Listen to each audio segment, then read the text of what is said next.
Iran ini Sunni. Ini kalau dibahas begini, biar orang tahu bahwa Iran itu bukan Syiah duluan. Syiah itu datang belakangan, Pak. Kapan datangnya? Ada kerajaan namanya Safawiyah namanya. A'udzu billahi minasyaitonir rajim. Bismillahirrahmanirrahim. Assalamualaikum warahmatullahi wabarakatuh.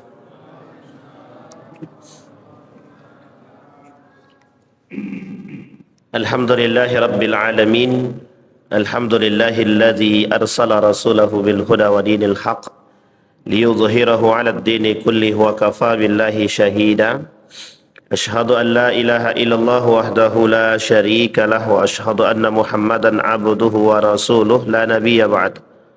Allahumma salli wa sallim wa barik 'ala hadzal nabiyyil karim.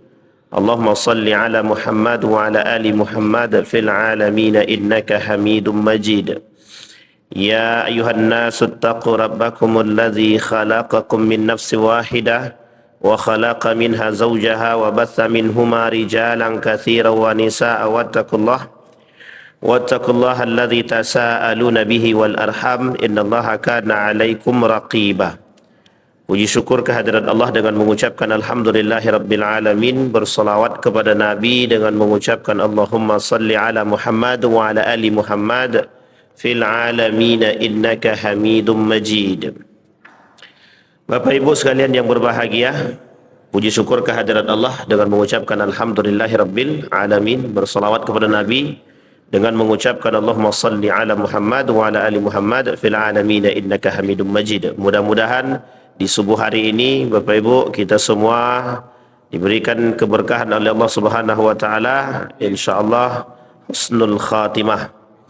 Dan kita bermunajat mudah-mudahan kita istiqamah sampai akhir Ramadan dan sampai setelahnya sampai akhir hayat. Amin ya rabbal alamin. Doakan kedua orang tua Allah tempatkan di tempat terbaik di sisinya, Allah terima amal ibadahnya, Allah kumpulkan kelak bersama orang-orang yang saleh. Dan untuk orang tua kita yang masih hidup sehat, kuat, husnul khatimah. Dan kemudian keluarga-keluarga kita, Allah berikan keluarga-keluarga yang sakinah, mawaddah, warahmah. Amin ya rabbal alamin. Baik Bapak Ibu sekalian yang berbahagia, judulnya, apa judulnya ini? 70.000 Dajjal, Dajjal keluar di Iran. Sebenarnya Bapak Ibu ini sudah pernah kita bahas di sini masalah Dajjal ini. Cuma mungkin karena pas banget ini sekarang lagi ada perang Amerika dan Iran. Nah, jadi ini sangat, itulah kemudian baru dikatakan menjadi populer untuk diperbincangkan. Meskipun Bapak Ibu persoalan Dajjal ini karena dia belum muncul aja, kalau sudah muncul ya nampak Dajjalnya gitu kan. Tapi karena dia belum nampak, ya banyak yang berspekulasi. Yang pertama Bapak Ibu, Dajjal itu banyak yang mengartikan. Ada yang mengatakan Dajjal itu Amerika sekarang. Ada yang mengatakan Dajjal itu adalah London City. Tahu Bapak Ibu London City? London City itu ada satu negara kecil dalam negara, namanya London City. Jadi London City ini ada negara kecil yang ada di Inggris. Bahkan Raja Inggris saja untuk masuk ke London City ini pakai protokoler, ikut protokoler kerajaan kecil tadi. Kalau dalam pembahasan para konten kreator, para elit, mereka menujunya ke situ bahwa London City ini yang mendanai semua kerusakan-kerusakan yang di bumi ini. Jadi kekuatan London City itu lebih kuat daripada Amerika itu sendiri. Tapi itu kan spekulasi. Bisa saja iya, bisa saja tidak. Yang kedua ada yang mengatakan Dajjal itu media sosial. Di dalam buku ini Muslim Youth in the Age of Dajjal, anak muda sekarang Muslim di tengah pengaruh Dajjal. Maksudnya adalah Dajjal itu apa? Mereka menganggap bahwa Dajjal itu adalah media sosial sekarang. Makanya media sosial itu salah satu karakteristik Dajjal kan adalah penipu, manipulasi. Maka yang paling kuat memberikan pengaruh, merubah, memanipulasi itu adalah media sekarang. Maka mereka bilang media itu adalah manipulasi. Media seperti sekarang banyak, ada AI, ada ChatGPT, ada Simbah Google, ada kemudian Gemini itu ada juga, dan lain sebagainya, Pak. Aplikasi-aplikasi ini itu sebenarnya adalah aplikasi-aplikasi yang memang dipergunakan untuk memudahkan, tapi juga bersifatnya manipulatif, bisa membuat tipu daya. Makanya kalau kita bicara tentang aplikasi, baru-baru ini, Pak, ada AI video yang dibuat oleh AI memanipulasi kehancuran daripada beberapa negara, baik yang di Uni Emirat Arab, begitu juga di Iran dan beberapa negara. Jadi karena sekarang itu video yang dibuat oleh AI itu hampir mirip seperti aslinya, maka banyak orang yang tertipu dengan video tersebut. Apakah ini AI atau beneran? Seperti video tidak terlalu banyak Bapak Ibu temukan video di mana hancurnya Israel. Itu sekarang sudah mulai rata tuh Pak, Israelnya sudah mulai rata. Tapi tidak ada yang tahu. Kita tahunya Israel kuat aja. Kita tahunya Amerika kuat aja. Seperti berita yang ada di kerajaan Saudi Arabia dan beberapa negara Arab. Ternyata yang membuat skenarionya adalah bukan Iran, tapi justru Amerika itu sendiri. Jadi ini manipulasi, Pak. Dibuatlah media semainstream mungkin bahwa Iran menyerang Saudi, Iran menyerang Dubai, Iran menyerang Qatar dan lain sebagainya. Itu dibuat. Ternyata ini dibuat biar terjadi pertikaian antara Saudi Arabia dengan Iran. Bisa dipahami Bapak Ibu ya? Dan ini ternyata pekerjaan intelijen untuk membuat rusuh, terkhusus dari Amerika. Makanya Bapak Ibu, kalau mereka mengatakan dalam buku ini mengatakan bahwa Dajjal itu adalah media teknologi, ya mungkin kalau kita melihat manipulasi dunia melalui media sekarang bisa jadi. Bisa jadi. Tapi persoalannya adalah apakah itu Dajjalnya atau itu masih Dajjalnya? Nah, ini yang kemudian menjadi persoalan. Kalau orang berbicara tentang Dajjalnya mungkin saja seperti itu. Tapi kalau orang berbicara masih Dajjalnya, itu sudah ada kriterianya. Sudah ada bentuknya yang baku yang disampaikan oleh baginda Nabi Muhammad SAW. Sampai kata Nabi, ada dua hal yang harus dipahami. Yang pertama adalah Dajjal, yang kedua baru disebut dengan Masih Dajjal. Kalau kita bicarakan Dajjalnya, maka wajar kalau kita berbicara Dajjaluna kadzabun, kata Nabi. Banyak orang-orang yang akan menyerupai karakternya seperti Dajjal. Bisa jadi karakter-karakter seperti Dajjal tadi adalah negara-negara adikuasa, negara yang berkuasa, seperti Amerika atau London City ataupun media sosial yang kita anggap sebagai Dajjal. Boleh, tidak ada masalah, karena memang Dajjaluna kadzabun. Salah dua di antara karakter Dajjal itu tukang rusak. Simbol kejahatan dunia itu ada di Dajjal. Simbol kejahatan dunia itu di Dajjal. Jadi Bapak Ibu, Dajjal ini sebenarnya simbol kejahatan dunia. Siapa pemegangnya? Siapa yang paling berkuasa? Jadi siapa yang berkuasa membuat dunia ini rusak, dialah yang disebut dengan Dajjal. Bahkan disebut dengan simbol kejahatan. Nah, itu bermaknakan Dajjal, karakteristik yang menyerupai Dajjal.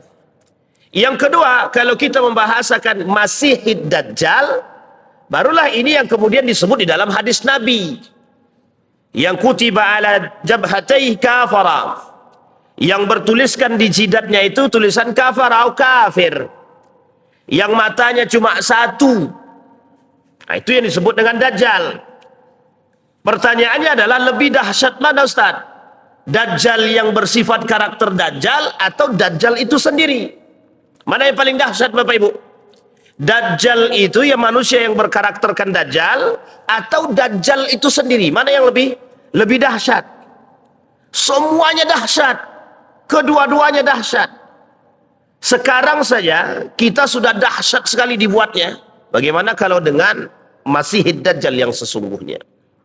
Nah, Bapak Ibu sekalian yang berbahagia, pertanyaannya adalah sekarang kita fokus pada Masih Dajjal. Kalau kita berbicara Masih Dajjal, kita berbicara dalam konteks Dajjal itu sendiri yang akan muncul, kata Nabi. Yang akan muncul, yakhruj, kata Nabi, akan keluar Dajjal di mana keluar? Khurasan, bil masyriq, wa huwa fi Khurasan. Kata Nabi, Dajjal akan muncul, dan munculnya di mana? Bil masyriq. Hadis pertama, Nabi bilang bil masyriq. Bil masyriq itu Nabi kata dari arah timur. Tapi kemudian diperkuat dalam hadis yang lain, wa huwa fil Khurasan, wa huwa bil Khurasan, wa huwa al Khurasan. Nah, dia adalah Khurasan. Khurasan di sini itu adalah bagian kecil yang ada di Iran. Kita tak katakan Iran dulu, tapi bagian kecil yang ada di Iran. Tapi dalam hadis yang lain, Nabi juga pernah berkata, kata Nabi, muncul panji-panji Islam itu. Akan muncul panji Islam, tentara Islam, itu munculnya di mana? Di Khurasan. Jadi ada dua hadis yang kontradiktif. Sebenarnya tidak kontradiktif. Kenapa kita katakan tidak kontradiktif? Karena kita melihat fase waktu. Dari situ muncul panji Islam, dari situ muncul Dajjal. Bisa jadi. Kapan muncul panji Islam tadi?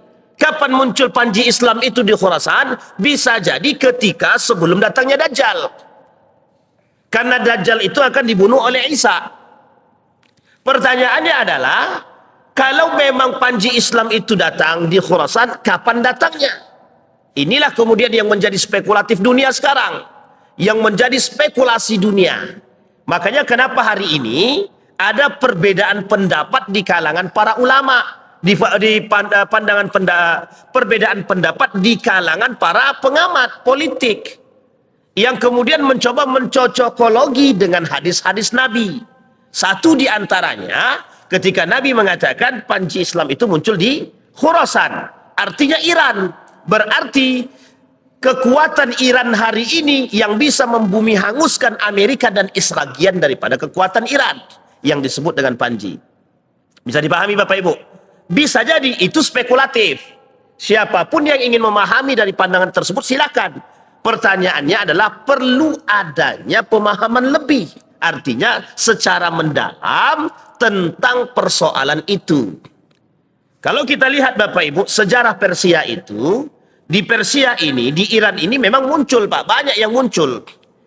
Nah ini kalau kita berbicara tentang Iran. Sekarang kita, sebelum kita ke Dajjalnya, kita masukkan ke Irannya dulu.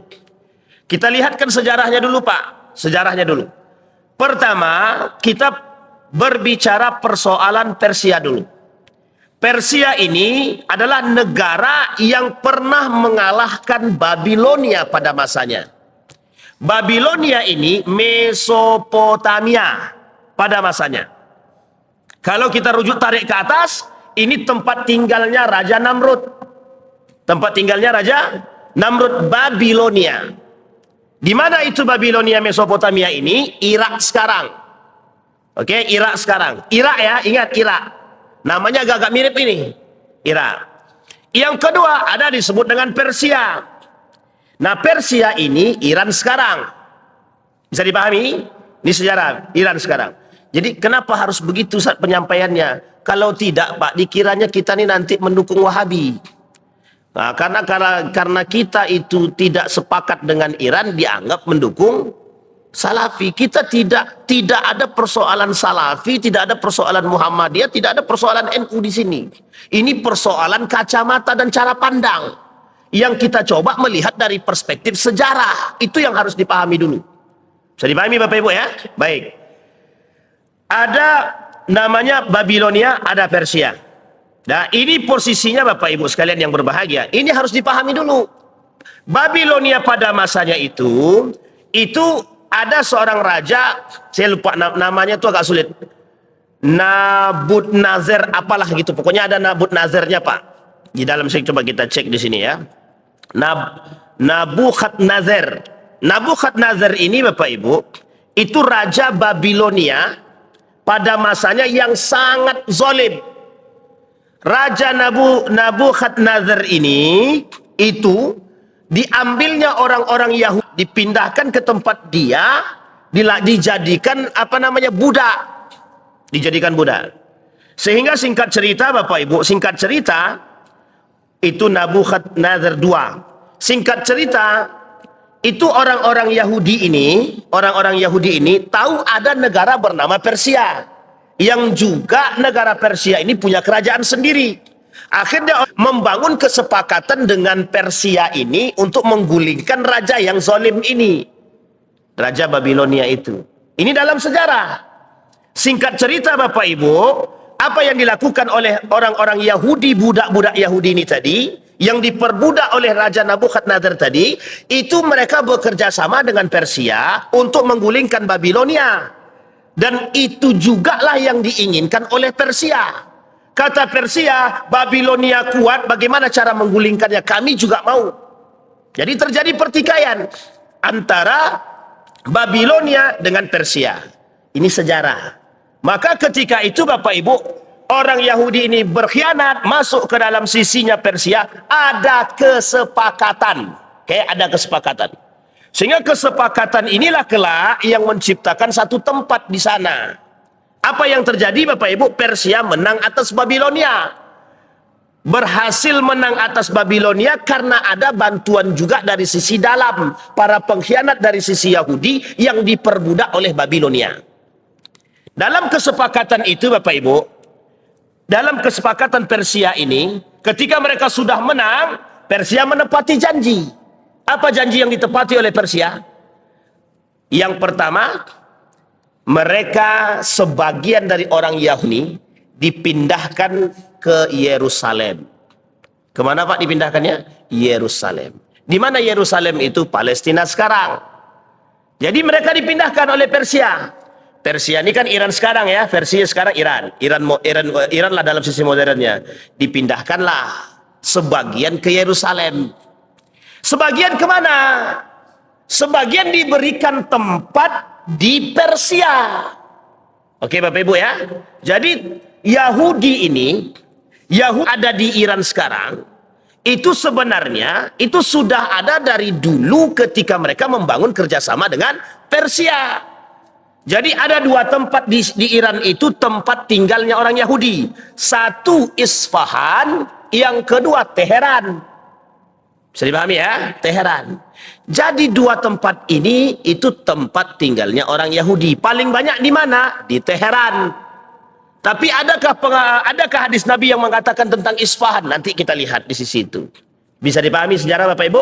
Jadi sudah paham Bapak Ibu, sudah bisa tangkap ya di mana mengapa itu ada di Iran. Ini sejarahnya begitu.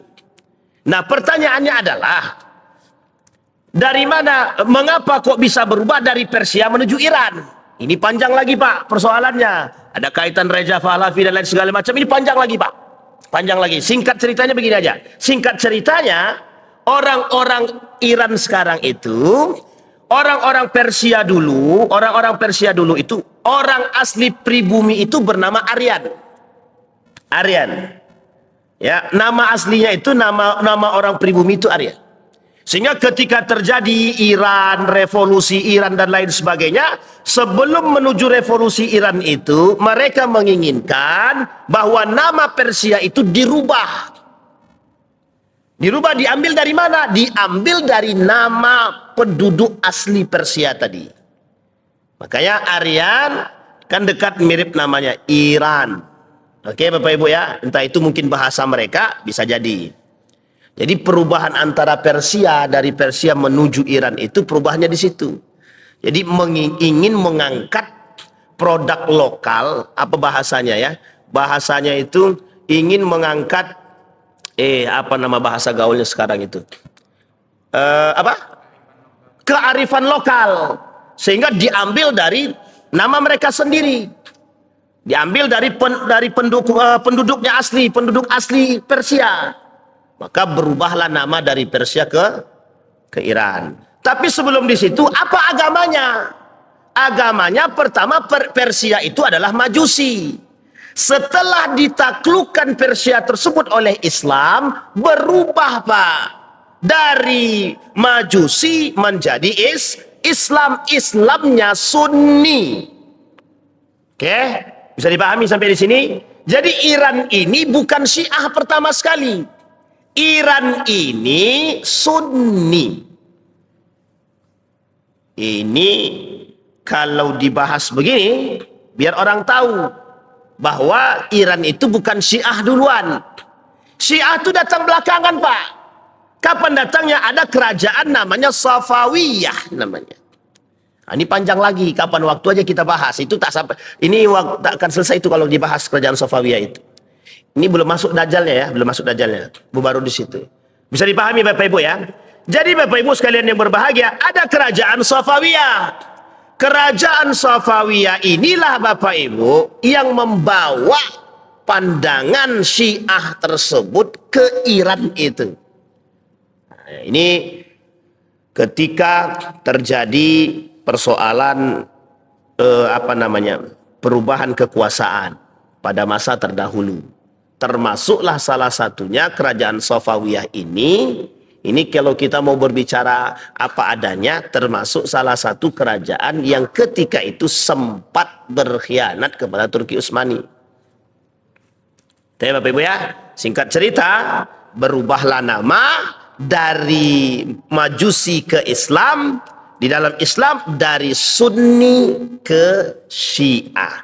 Ketika pada masa Sunni, ini harus dipahami, di Persia ini lahirlah ulama-ulama cerdas. Yang hari ini kita kenal, Bapak Ibu kenal. Ilmuwan-ilmuwan Muslim cerdas. Lahir di masa dinasti Abbasiyah. Dari situ Pak, dari sisi Khurasan ini lahir para ilmuwan-ilmuwan Muslim. Di situ disebut oleh para ahli peneliti, para pakar ilmuwan, disebutlah bahasanya Renaissance, kebangkitan Islam dari sisi timur ini, lebih tepatnya Irak dan Iran. Nah, dinasti Abbasiyah itu di mana? Dinasti Abbasiyah itu di mana? Baghdad. Baghdad itu di mana? Irak. Bisa dipahami ya? Irak. Ketika itu Irak dan Iran sudah baik. Irak dan Iran sudah bersatu. Karena dipimpin oleh satu dinasti.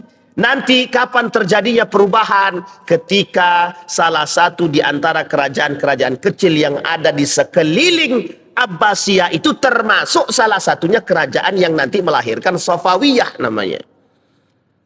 Nah, jadi Bapak Ibu, salah satu penyebab runtuhnya Daulah Abbasiyah itu adalah memisahkan dirinya kerajaan-kerajaan Islam kecil yang ada di sekeliling dinasti Abbasiyah. Apa alasannya? Ada alasan? Ada. Abbasiyah itu dianggap kerajaan yang, kata orang-orang kecil, kerajaan kecil ini, kalau sistemnya seperti ini, nepotismenya tinggi, yang akan naik jadi raja itu bukan kita. Yang kedua, tidak ada perhatian khusus di akhir masa kepemimpinan Abbasiyah itu terhadap kerajaan-kerajaan kecil. Kalau bahasa lainnya, kok kami nggak berkembang ya di daerah ini begitu. Kapan kami naik jadi kerajaan besar? Sehingga hasutan demi hasutan yang menyebabkan mereka memisahkan diri daripada Abbasiyah. Itulah kemudian Bapak Ibu dimanfaatkan oleh Mongol untuk menghancurkan untuk menghancurkan Daulah Abbasiyah. Habis Abbasiyah, termasuk pusatnya Baghdad itu sendiri. Nah, ini sejarahnya begitu. Jadi dihabisin sama Mongol. Mongol itu Bapak Ibu makhluknya mata sipit, tapi sadisnya bukan main. Makanya ada para pengamat mengatakan Mongol itu mirip kali dengan munculnya Ya'juj wa Ma'juj, saking sadisnya.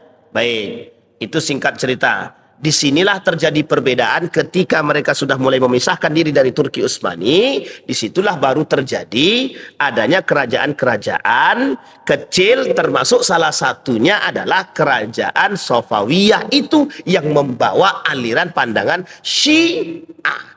Kalau kita tarik lagi ke atas, ini jauh Pak, kita tarik ke atas.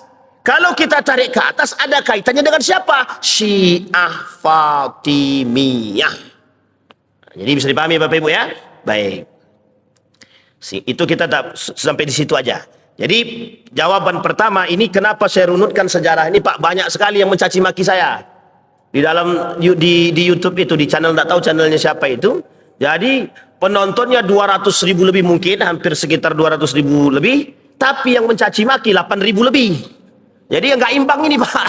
Dibilangnya saya Wahabi lah, termul lah, terserahlah dia mau bilang apapun. Yang jelas saya Muhammadiyah, itu yang paling jelas dulu. Ini deklarasi sekalian, deklarasi sekalian. Yang jelas saya Muhammadiyah. Kalau Ustadz Muhammad Ridwan satu lagi itu jelas NU-nya tuh. Bukan Jamaah Tabligh, itu jelas tuh. Ustadz Muhammad Ridwan MPD, itu kawan saya juga, guru saya juga. Jadi Bapak Ibu, nih perlu dipahami dulu. Ya, di situ. Jadi kita paham sejarah Pak. Kalau kita sudah paham sejarah, tidak mudah untuk mengembalikan pemahaman tersebut, sulit. Jadi di sini. Nah, sekarang pertanyaannya, dari Persia sudah, mengapa berubah jadi Iran? Nah, dari pengkhianatan Yahudi terhadap Babilonia yang kemudian kelak masuk ke dalam Iran, oleh Iran diberikan tempat di sana. Salah satu tempat itu bernama Isfahan. Isfahan itu Bapak Ibu ada satu kota di dalam Iran itu namanya Isfahan. Jadi, nah sekarang kita cocokkan dengan hadis baginda Nabi Muhammad SAW. Kata baginda Nabi Muhammad SAW, "Yatba'ud dajjal min Yahudi Asfahan atau Isbahan sab'una alfan alaihim tiyalisatu." Kata Nabi, yang mengikut Dajjal adalah orang Yahudi dari Isfahan, berjumlah 70.000, dan mereka memakai tilsan yang menutup pundak dan badan mereka. Pundak dan badan mereka. Tilsan itu seperti ya yang Bapak Ibu tengok sekarang lah. Jadi kalau orang-orang Yahudi di Iran itu dia pakai kain hampir mirip menyerupai Iran, tapi hampir satu sisi mirip dengan Yahudi. Jadi Bapak Ibu, nah sekarang Bapak Ibu dalam data yang kita temukan itu lebih kurang penduduk di Isfahan itu yang Yahudinya 15.000, lebih kurang 15.000. Kalau Nabi bilang itu 70.000, berarti butuh berapa lama lagi waktu untuk melengkapi jumlah itu 70.000. Itu makna yang pertama. Makna yang pertama oleh para ulama hadis mengatakan akan persis seperti 70.000. Makna kedua, maksudnya adalah 70.000 tersebut banyak nanti orang-orang Yahudi akan berhijrah ke Iran. Kapan itu? Ketika Palestina merdeka. Bisa dipahami Bapak Ibu ya? Nah, ini poin penting nih Pak. Ini dalam pandangan sebagian pengamat. Kata Nabi dalam hadisnya, ketika Palestina merdeka, maka Yasrib hancur.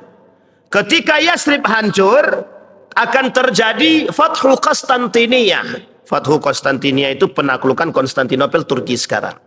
Setelah penaklukan Konstantinopel, akan muncul namanya Malhamatul Kubra. Ini runutnya Pak, runutnya. Malhamatul Kubra, perang besar. Setelah perang besar akan muncul yang disebut dengan Dajjal. Nah sekarang kita kaitkan dari yang atas, Palestina merdeka. Sekarang kita lihat Palestina merdeka maksudnya apa? Artinya yang dilululantakkan siapa? Menang atas siapa? Palestina akan menang atas Amerika dan Yahudi. Pertanyaannya adalah, kalau Amerika menang atas, kalau Palestina menang ini, kemana akan perginya orang-orang ini? Disinilah Bapak Ibu ada dua tempat. Tempat pertama Eropa, tempat kedua ada yang mengatakan balik ke Iran. Mereka pindah ke Persia, Iran. Nah kalau ini terjadi, Kalau ini terjadi, maka sangat mungkin sekali jumlah Yahudi di situ bertambah. Yang kedua, tempat Yahudi di situ ada namanya Teheran, pusat kotanya Iran. Nah, di pusat kotanya Iran ini, Teheran ini juga banyak orang Yahudi. Bahkan di dalam data itu dikatakan lebih banyak yang di Teheran daripada di Isfahan. Bisa jadi dalam pandangan yang lain itu orang-orang Teheran. Nah, bisa dipahami Bapak Ibu ya? Bisa dipahami Bapak Ibu di sini? Ini poin pentingnya. Jadi Bapak Ibu, sampai hari ini Yahudi di Iran eksis. Eksis. Pertanyaan muncul, mengapa Iran tidak menghancurkan Yahudi ada di tempat mereka? Itu pertanyaan besar. Titik. Masih ada perjanjian yang tidak diselesaikan. Masih ada perjanjian yang tidak bisa menyelesaikan persoalan tersebut. Atau kalau mereka mengusir ya bisa Pak. Karena bahasa lainnya ada hutang budi. Jadi pahami Pak ya? Nah, begitu ceritanya Pak. Makanya kalau ada orang mencaci maki itu sebenarnya dia belum paham sejarah itu. Nah, kalau kita katakan Isfahan itu Iran itu Dajjal, memang tidak semuanya Dajjal. Dan orang kata Iran itu Syiahnya baru sekarang. Dulu Sunni. Sebelum muncul kerajaan Safawiyah itu Sunni Pak. Nah, ulama-ulama Sunni pada masa kerajaan Safawiyah itu sudah dibuang Pak. Dibuang ulama-ulama Persia tadi. Kemana dibuangnya? Pokoknya keluar daripada Persia. Keluar. Nah, justru Syiah itu munculnya bukan di Iran, di Irak. Lebih tepatnya deklarasi mereka pada masa dinasti Abbasiyah itu deklarasi Pak. Kami Syi'i, nahnu ihna Syi'i. Kami ini Syiah. Itu pada masa deklarasinya dinasti Abbasiyah. Nah, bisa dipahami Bapak Ibu ya? Itu Syiah yang sesungguhnya lahirnya dari situ. Kalau sekarang di Irak itu Sunni, ada Syiah juga, tapi Sunni banyak. Nah, sekarang kita kembalikan. Nah, sekarang pertanyaannya adalah, apakah betul di Khurasan itu akan muncul Dajjal? Kita lihat Pak. Dalam hadis baginda Nabi Muhammad sallallahu alaihi wasallam, Ad-Dajjal yakhruj min ardin bil masyriq yuqalu laha Khurasan yatba'uhu aqwamun ka'anna wujuhuhum majjanun al-mutraqah. Majan al-mutraqah. Jadi kata Nabi, Dajjal itu keluar dari Khurasan. Bil masyriq arah timur yang disebut Khurasan. Khurasan itu ada kota yang ada di Iran. Ada kota yang kota tersebut berada di Iran. Namanya Khurasan. Dajjal akan diikuti oleh kaum yang wajah mereka seperti tameng yang dilapisi kulit. Nah, ini masuk dalam kategori. Baik. Kemudian kata Ibnu Katsir, nampaknya wallahu a'lam, mereka adalah bangsa Tuk. Bangsa Tuk ini kapan waktulah kita bahas Pak Tuk ini. Ini datanya agak sedikit rumit mencari Tuk ini karena memang masih perlu data-data lebih banyak lagi untuk menyebut siapa Tuk ini. Ini Tuk di sini bukan Turki. Nah, jadi jangan salah Pak. Ini banyak banyak persoalan di sini. Yang menjadi penolong Dajjal pada masanya.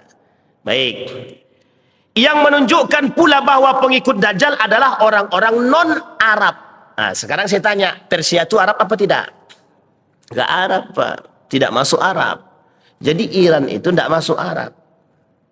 Makanya di sini poinnya Pak, harus kita pahami bahwa yang non-Arab itu siapa? Dajjal itu kan tidak masuk. Dajjal tidak masuk di Mekah dan Madinah. Tidak bisa masuk di Mekah Madinah. Tapi selain daripada itu bisa masuk? Bisa. Salah satunya di tempat-tempat tertentu. Termasuk salah satunya Palestina. Makanya Bapak Ibu, kalau Bapak Ibu ini dalam pengamatan seorang mahasiswa dosen Universitas Negeri Yogyakarta, ini dia mengamati saja dalam pandangan dia. Itu sebenarnya unik pandangannya. Jadi porosnya itu Pak, poros strategis itu dalam geopolitik itu, sumber itu adalah Palestina ini. Dari Palestina ini itu bisa menghasilkan geopolitik sekian banyak Pak, dan orang-orang akan berperang. Ternyata dalam hadis Nabi persis Pak, persis. Yang menyebabkan mereka bertikai itu siapa? Perebutan Palestina. Siapa yang punya dalang untuk merebut Palestina itu? Yahudi. Pertanyaannya apa alasannya? Tempat mereka. Banyak Pak, itu spekulasi saja. Tapi Bapak Ibu lihat bendera Yahudi semenanjung itu Sungai Efrat, Sungai Nil kan?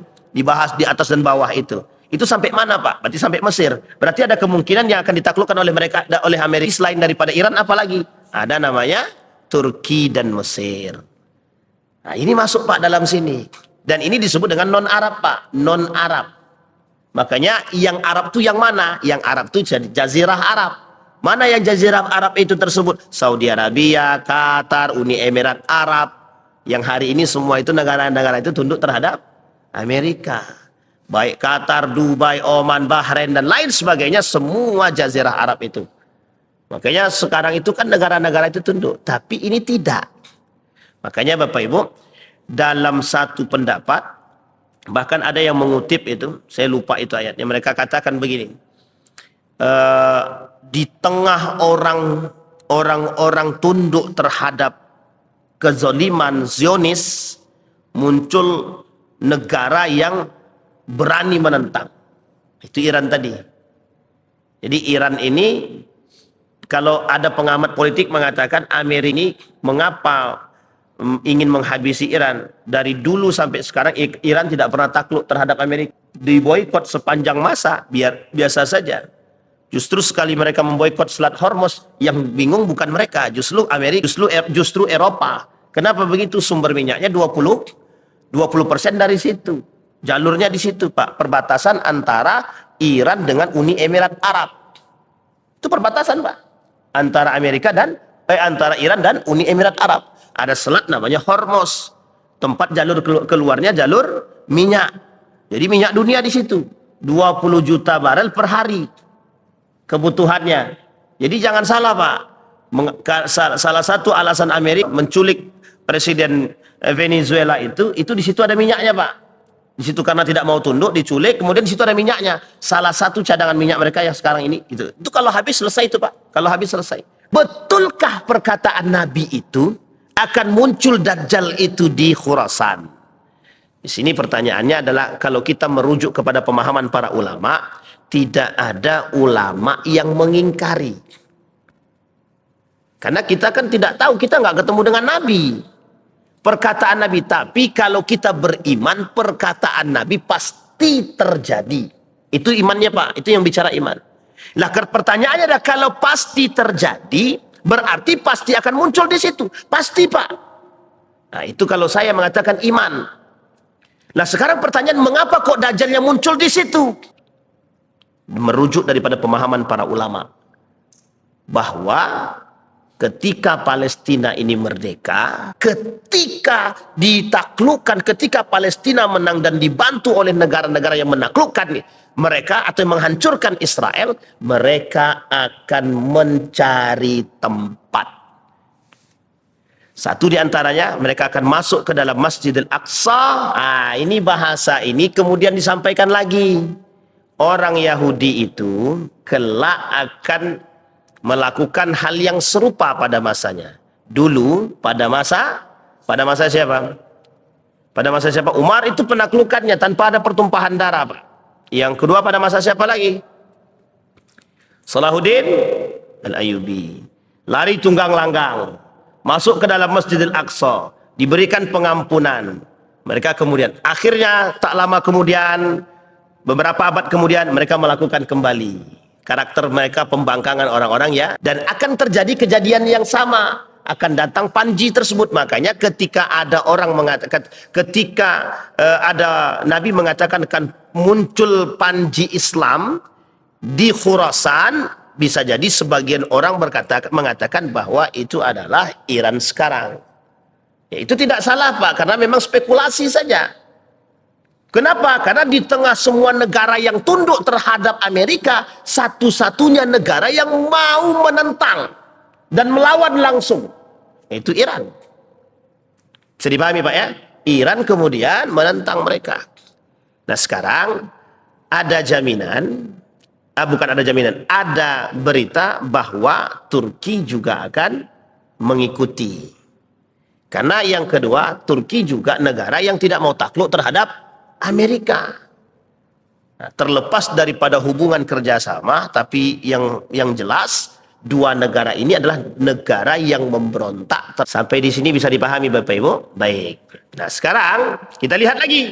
La taqumus sa'ah hatta tuqatilu qauman ni'aluhum sya'ar wa hatta yuqatilu Turk sigar al-ain humral wujuh zulfal anwaf ka'anna wujuhahumul majan al-mutraka. Tidak akan terjadi hari kiamat hingga kalian memerangi satu kaum yang sandal-sandal mereka dibuat dari bulu, dan kalian memerangi bangsa Tuk yang bermata sipit, berwajah merah, hidung pesek, wajah-wajah mereka seperti tameng yang dilapisi kulit. Ini spekulasi lagi. Tidak ada, abang jangan bilang-bilang begitu. Maka ada yang mengatakan itu adalah seperti bangsa Mongol pada masanya. Kalau dilihat karakternya orang Mongol dulu persis mirip. Kalau bahasanya beliau tadi itu mata sipit tuh mesti Bapak Ibu tahu maksudnya siapa kan? Orang-orang mata sipit, Sin, Cina. Tapi ini spekulasi. Nah, makanya Bapak Ibu, orang-orang ini itu disebut Mongol itu kan perbatasan antara India Cina yang dibatasi oleh tembok Cina kata mereka dalam satu pengamatan itu.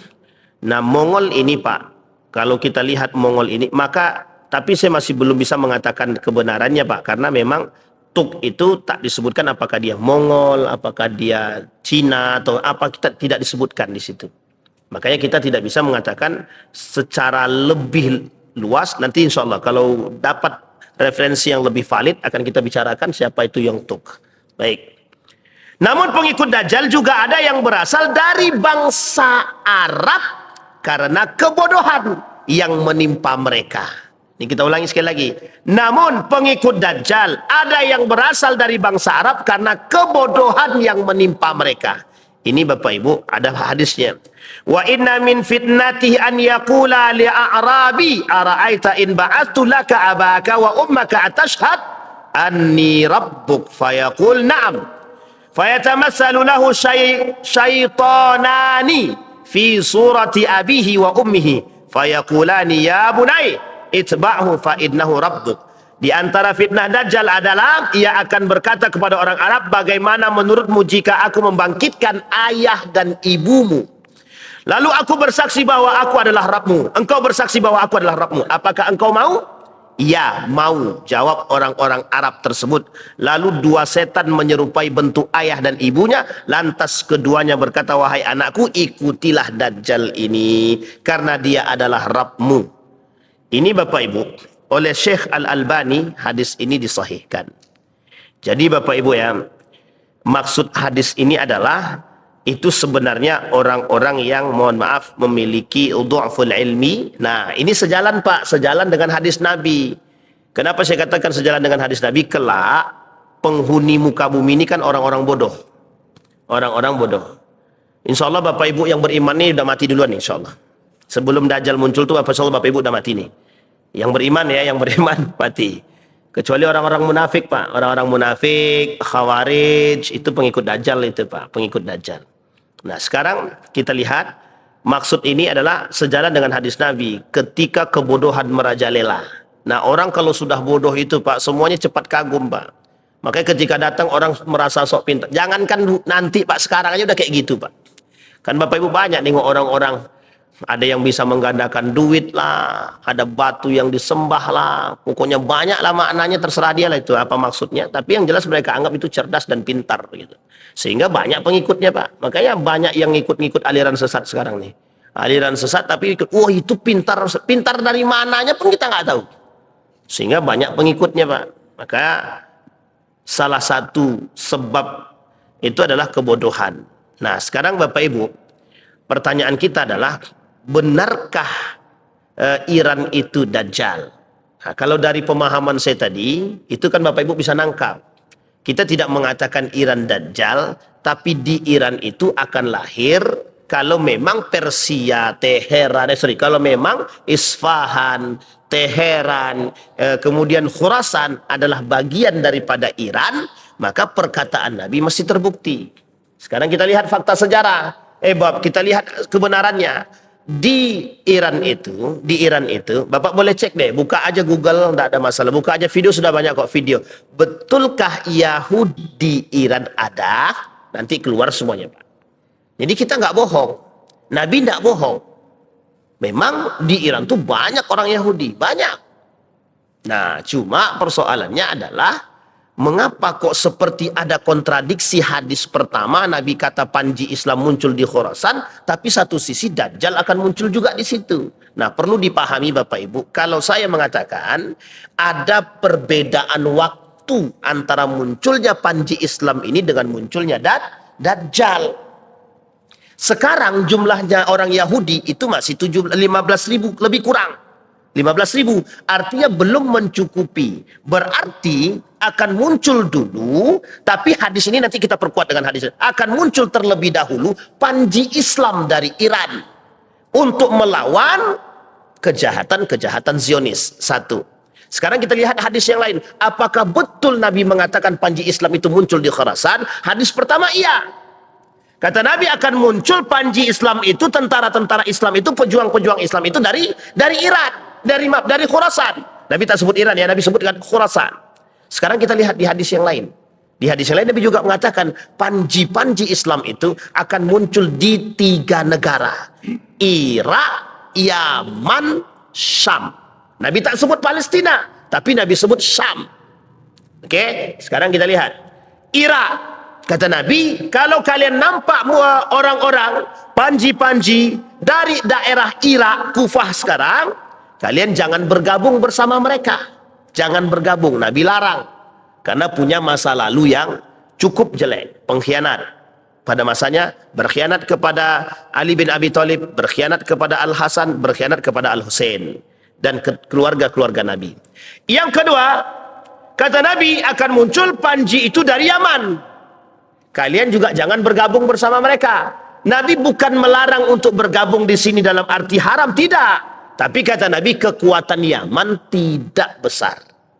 Kan terbukti kan Pak, sampai hari ini Bapak Ibu lihat kan, Yaman selalu berada pada posisi Palestina, selalu membela Palestina. Pertanyaannya, seberapa besar kekuatan Yaman? Yaman tidak punya kekuatan Pak, tidak punya kekuatan. Makanya tapi keberpihakan mereka jelas. Ini sebenarnya jelas Pak, ini sebenarnya menunjukkan begini. Ini sebenarnya menunjukkan kepada kita, kalaupun Anda lemah tapi tetap berpihak pada yang benar. Ini sudah tahu kita lemah, kita masih berpihak kepada mau menjadi mediasi pula lagi kan? Nah, itu masalah Pak. Benar itu Pak. Sudah tahu kita ini lemah, kita berpihak pula pada yang salah. Kita dapat salahnya 2 Pak. Tapi kalau kita lemah, meskipun kita lemah, tapi kalau kita berpihak kepada yang benar, kira-kira, makanya bahasa seorang guru itu mengatakan begini, lebih baik kalah tapi selamat daripada menang tapi tidak selamat. Artinya bagaimana? Kalau kita menang, kita tidak munafik. Kalau kita kalah, tapi kita tidak munafik. Menang kita di surga, Pak. Jelas menang kita, Pak. Kenapa jelas menang? Keberpihakan kita kepada yang benar. Sekalipun kebenaran itu minoritas. Sekalipun kebenaran itu nampaknya sangat tidak mungkin.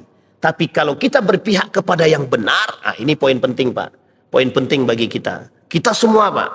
Jangan kita nih, karena nampak ramai, orang yang ramai itu kita anggap betul. Allah sebutkan dalam Al-Quran itu. Kata Allah dalam Al-Quran itu, belum tentu yang banyak itu benar. Maka jangan ikut yang banyak. Maka kata Allah, jangan ikut yang banyak, maka dia akan menyesatkanmu. Nah ini sekarang Pak. Kalau banyak negara-negara Islam pengen cari selamat. Apa akhirnya? Bukan selamat Pak. Tapi hancur lebur. Apa maksudnya hancur lebur? Kapan Amerika butuh duit, tarik. Dan jadi kayak ATM, Pak. Tahu maksud saya, Pak ya? Jadi negara-negara itu tunduk kepada Amerika, dan apa kata Amerika mereka lakukan? Pertanyaannya adalah, apakah mereka tidak beriman? Wallahu a'lam bis-shawab. Tapi yang jelas kalau kita lihat dalam bahasa agama, orang yang berpihak kepada musuh jelas tidak punya iman, Pak. Masa iya orang mukmin berpihak kepada musuh? Itu kan tidak mungkin. Bisa dipahami Bapak Ibu ya? Baik, satu. Makanya Bapak Ibu, Yaman itu dia selalu berpihak pada yang benar dari dulu sampai sekarang. Karena sejalan dengan doa Nabi, Allahumma barik li Syamina wa Yamamina. Ya Allah, berkahilah negara Sam dan Yaman. Dijawab sama sahabat, bagaimana dengan Najd? Nabi diam aja. Bagaimana dengan Najd? Nabi diam aja. Bagaimana dengan Najd? Di situ timbul kejahatan, kata dia. Nah, ulama berbeda pendapat tentang Najd. Najd ini arah timur. Nah, orang berpikiran arah timur itu mana? Spekulasi semua, Pak. Semua spekulasi.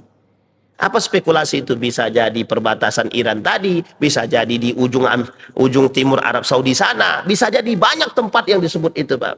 Sehingga spekulasi dia. Artinya Bapak Ibu, Nabi mendoakan keberkahan bagi Syam dan Palestina. Kemudian kata Nabi, yang ketiga, panji itu akan muncul dari Syam. Dari Syam ini Bapak Ibu, kita lihat lingkup Syam ini mana saja? Damaskus, ya, Syria, Lebanon, Yordania, Palestina, Gaza, Yerusalem. Pertanyaannya adalah di antara beberapa negara yang ada di Syam ini, mana yang sesungguhnya akan muncul panglima-panglima itu kalau ingin masuk kepada Mesir. Jadi sebelum penaklukan Mesir, Syria harus ditaklukkan dulu. Nah, ada spekulasi pandangan. Ini kan cuma sekedar spekulasi. Raja Yordania hari ini itu kan masih keturunan baginda Nabi Muhammad SAW. Tapi ada tapinya Pak, ada sejarahnya Pak. Sejarahnya, kenapa raja itu masih keturunan Nabi? Ada sejarahnya. Apa sejarahnya? Dulu ada seorang gubernur Hijaz berkhianat kepada Turki Utsmani, meskipun kata anaknya di akhir hayatnya dia bertobat kepada Allah. Alhamdulillah. Tahu Bapak Ibu, Syarif Hussein namanya. Syarif Hussein ini membangun perjanjian dengan siapa? Membangun perjanjian dengan Inggris dalam Perang Dunia Pertama. Dimenangkan oleh Inggris, pada akhirnya Syarif Hussein pun dikhianati oleh Inggris. Yang harusnya mengambil tempat itu untuk Hijaz, itu untuk dia, tapi ternyata Hijaz itu diberikan kepada Ibnu Saud, tidak diberikan kepada Syarif Hussein. Akhirnya dipanggillah Syarif Hussein bersama keluarga, anaknya, istrinya, Syarif Hussein yang dipanggil. Inggris berkhianat kepada Syarif Hussein. Ya, Syarif Hussein juga berkhianat kepada Turki Utsmani. Akhirnya apa yang terjadi Pak? Syarif Hussein beserta anak-anaknya dipindahkan ke Yordania. Anaknya diangkat menjadi gubernur Yordania pada masanya, sampai hari ini menjadi satu kerajaan. Bisa dipahami Bapak Ibu? Itu sejarahnya Pak. Nah, ketika anaknya yang menjadi raja Yordania ketika itu, sampailah sekarang silsilah itu terus ada. Bisa dipahami Pak? Tapi kata anaknya, dalam pengakuan anaknya itu, sepanjang hidupnya sampai dia wafat, dia merasa sangat bersalah dan bertobat kepada Allah. Itu Syarif Hussein Pak. Itu sejarahnya. Makanya muncul dari kabilah. Mudah-mudahan mereka tidak mengulangi kejadian yang sama. Satu. Kenapa Syria? Nah, Syria ini unik Pak. Ini ada pembahasan khusus. Dalam satu videonya Syekh Muhammad Al-Fuli itu, apa namanya itu ya, Imam Mahdi, Dajjal, Imam Mahdi, bawanya Syria. Nah, jadi tentang presiden Syria. Jadi orang menganggap bahwa presiden Syria ini, dalam pandangan itu ya, dalam pandangan beberapa pandangan, menjadi salah satu sarana kekuatan yang disebut dengan Syam, panji-panji yang akan muncul di Syam. Kalau saya mengatakan Bapak Ibu, bukan begitu. Dalam pandangan saya adalah Syam, karena Nabi mengatakan Syam, maka akan muncul panji-panji itu dari berbagai negara yang ada di Syam, termasuk Palestina, termasuk Yordania, termasuk Syria. Sangat mungkin sekali. Nah, jadi akan muncul itu. Nah, kalau ini sudah muncul panji-panji ini kata Nabi, maka bergabunglah bersama mereka. Bergabunglah bersama mereka. Masalahnya Pak, di situ tidak ada Muhammadiyah. Di situ juga tidak ada NU. Jamaah tabligh pun belum tentu. Ada ya? Ada. Mungkin jamaah tabligh ada sebagian orang aja, itu personal saja Pak. Tapi tidak ada itu organisasi-organisasi Islam di sana. Mereka itu panji-panji Islam yang sesungguhnya kata Nabi. Apa maksudnya yang sesungguhnya? Kalau kalian nampak, bergabunglah bersama mereka. Yang jihad, yang bersungguh-sungguh ingin berjihad, itu akan nampak. Kapan itu yang tidak bisa dipastikan.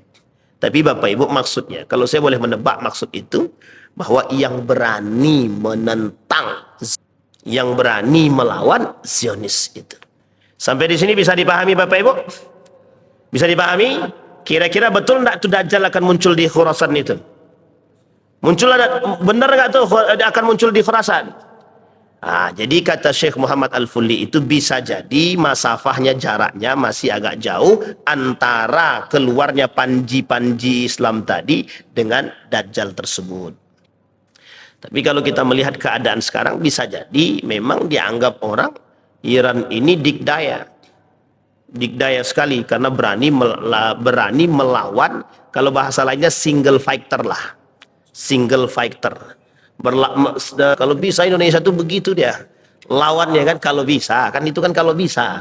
Ya kan boleh-boleh saja kita minta kan. Kita boleh kan minta aja, biar Allah kan kita berharap, itu boleh saja, sangat-sangat boleh sekali.